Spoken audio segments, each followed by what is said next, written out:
नमस्कार। हमारे चैनल में एक बार फिर से आप सभी का स्वागत है। आज हम मौजूद हैं उत्तर प्रदेश के ज़िला प्रतापगढ़ के अंदर ग्राम उदय शाहपुर में, और हमारे बीच मौजूद हैं समाजवादी पार्टी के प्रदेश सचिव।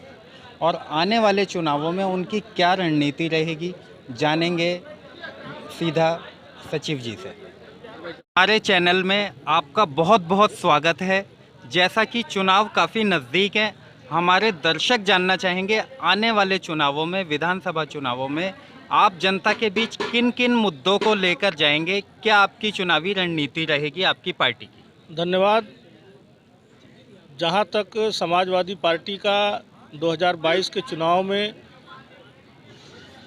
जिन मुद्दों पर हम जनता के बीच में जाएंगे, वो सबसे बड़ा मुद्दा भाजपा सरकार की विफलता, विकास कार्यों को जो रोकने का काम भाजपा ने किया है, गुंडा राज चरम सीमा पे है, बेरोजगारी चरम सीमा पे है, इन्हीं सब मुद्दों को लेकर समाजवादी पार्टी चुनाव के मैदान में जाएगी।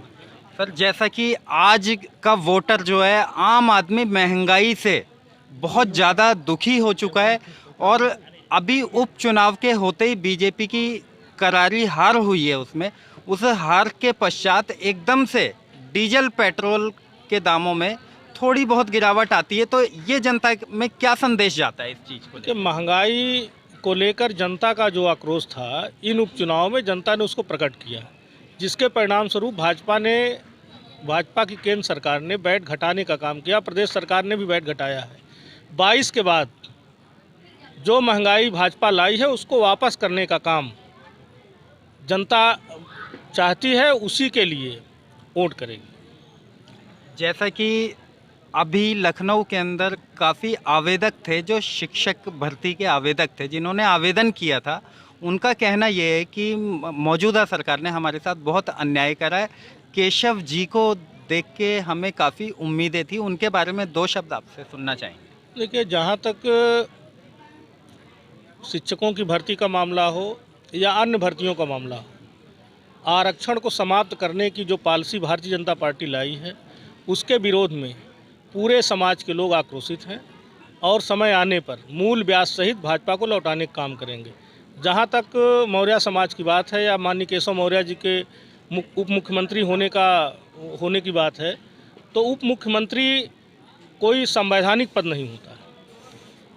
यह तो उसी तरह से है जैसे साइकिल के डंडे पर एक सीट लगाई जाती थी, और बच्चा जब नाराज हो जाता था तो उसको चुप कराने का एक प्रयास किया जाता था। भाजपा ने वही प्रयास किया, लेकिन भाजपा के इस प्रयास को मौर्य समाज के लोग या अन्य समाज के लोग बखूबी समझ रहे हैं कि ये पिछड़ों को ठगने का काम किया, पिछड़ों को लूटने का काम किया भाजपा ने, और उसका जवाब 22 के चुनाव में देना चाहती है। जैसा कि मौर्य साहब को, केशव जी को जनता ने चुना था, उनका चेहरा मुख्यमंत्री के रूप में देखा था, लेकिन जब समय आने पर भाजपा का मुख्यमंत्री जो है श्री योगी आदित्यनाथ जी को चुना गया, तो इसके बारे में काफ़ी लोगों के बीच में हमने जाके सुना, वो कहते हैं काफ़ी अन्याय हुआ। उसके बारे में आप क्या कहना चाहेंगे? क्या ये ठीक था, या आने वाले चुनावों में भाजपा का चेहरा कोई और हो सकता है? नहीं, देखिए, जहाँ तक भारतीय जनता पार्टी का प्रश्न है, भारतीय जनता पार्टी संघ द्वारा संचालित एक संस्था है, जो कि हमेशा पिछड़ा विरोधी रही है। सबसे पहले उत्तर प्रदेश में कल्याण सिंह को बेदखल किया गया मुख्यमंत्री पद से, उसके बाद मध्य प्रदेश में उमा भारती को पद मुक्त किया गया, और केशव प्रसाद मौर्य जी तो केवल एक मोहरा मात्र थे। उनको तो, क्योंकि उनको पता था कि बिना पिछड़ों को सत्ता नहीं मिलेगी, एक मोहरा बना के सत्ता प्राप्त की गई थी। केशव मौर्य जी भी जानते हैं कि वो ना तो उनको मुख्यमंत्री पद मिलेगा, और ना ही वो कभी उस पद के दावेदार थे।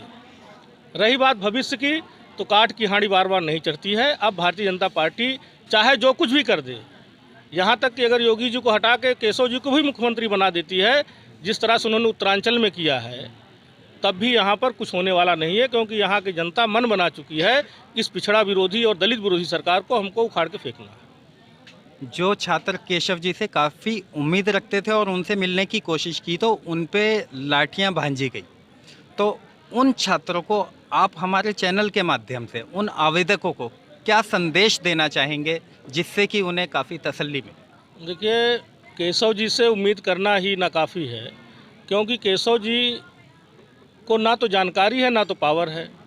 उनको तो ये कहा जाए मिनिस्टर विदाउट पोर्टफोलियो, उनके विभाग की जांच मुख्यमंत्री करवा रहे हैं, उनके स्वयं के विभाग के टेंडरों की फाइल माननीय मुख्यमंत्री जी करते हैं। तो केशव जी तो वैसे ही बिना पावर के मंत्री हैं, उप मुख्यमंत्री हैं। ये तो केवल पिछड़ों को दिखाने के लिए एक उनको पद दे दिया गया है, बाकी केशव जी के पास कोई ऐसी पावर है नहीं जिससे वो कुछ कर सकें। और जो छात्र मुख्यमंत्री से या उप मुख्यमंत्री से न्याय नहीं मिली है, मैं उनसे कहूंगा कि अखिलेश जी को मुख्यमंत्री बनावें और आने वाले समय में जो भी उनकी मांगे हैं, जो भी यथासंभव मांगे होंगी, उसको पूरी कराने का काम हम लोग करेंगे, समाजवादी पार्टी करेगी, माननीय अखिलेश यादव जी करेंगे। जैसा कि अभी आपने देखा, हमारे साथ मौजूद थे मौजूदा प्रदेश सचिव समाजवादी पार्टी के। उन्होंने जो छात्र लखनऊ के अंदर धरना प्रदर्शन में बैठे हैं और न्याय की मांग कर रहे हैं अपनी नौकरी को लेके, जबकि उन्होंने बताया हमें कि हमारे अंदर वो योग्यताएं हैं, उसके बाद भी ओबीसी वर्ग होने की वजह से हमको शायद नौकरी नहीं दी गई।